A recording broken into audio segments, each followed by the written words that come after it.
Saturday, the 7th of August 2024 shall always be remembered as a tough day as it marked the end of the life of Honorable Sarah Mateke Nyirabashisi, the woman member of parliament for Kisoro district and Minister of State for Defense. Today was her last day at All Saints Cathedral Kampala as her body, escorted by a number of mourners from all walks of life, was presented in church for a farewell service before laying her to rest.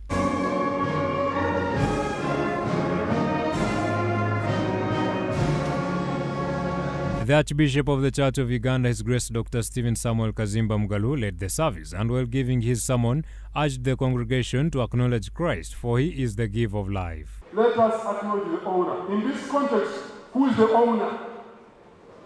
Who is the owner? God, yes. Let us acknowledge him. Let us have a relationship with the owner, knowing that after everything is done, we have to go back to the owner. We must acknowledge him. We must ensure that we have a relationship. And in this context, we must accept Jesus as our personal Savior and Lord. Period. No debate about that. His Grace challenged government to secure emergency routes for ambulances in Kampala due to the traffic, and by this he strongly believes that some lives will be saved. When we are working on our roads, Honorable Mr. Honorable Mr. This is your words, and Honorable Kasai. In the budget now, when we are working on roads, we should be intentional and deliberate that there is emergency side for ambulances. Because you may have an ambulance, you may have the hospital, but taking the patient there, the person can die.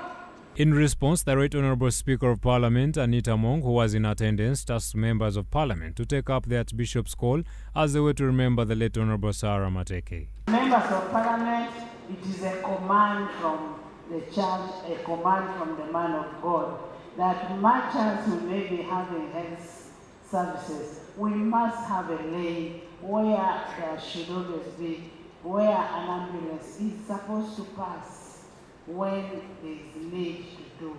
So that is something that we should do for us to be able to remember the lady lying before us here. The Speaker also asked members to create a lasting legacy upon which they will be remembered, just like the fallen Sarah Mateke did. What is that good thing that will be talked about you when you're no more? We can say Sarah was a down-to-earth minister, a down-to-earth person, such a loving person, a uniting person, a person who would impact to humanity. What is that will be talked about? What legacy are you leaving behind? Family members present spoke out how a great person Honourable Sarah was and what person the country has lost. Sarah was humble. Sarah was unifying. Sarah was pro-people. Sarah was dedicated. She never antagonized anybody.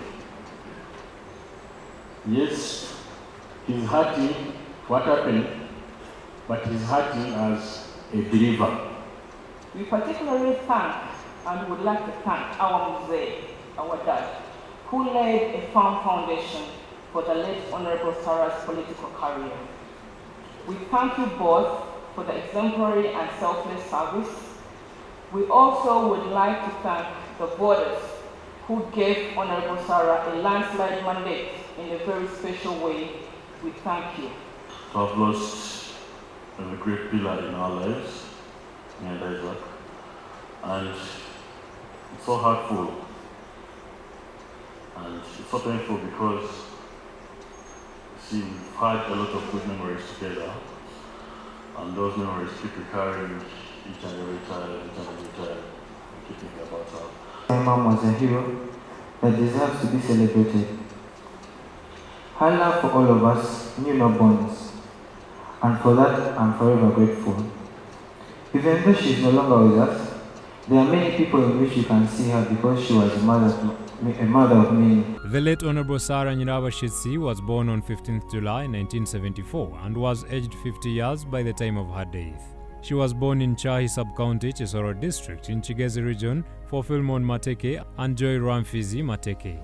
She was the third born of 6 in the family. Her father was a politician, a former state minister for regional affairs, and her mother was a professional teacher.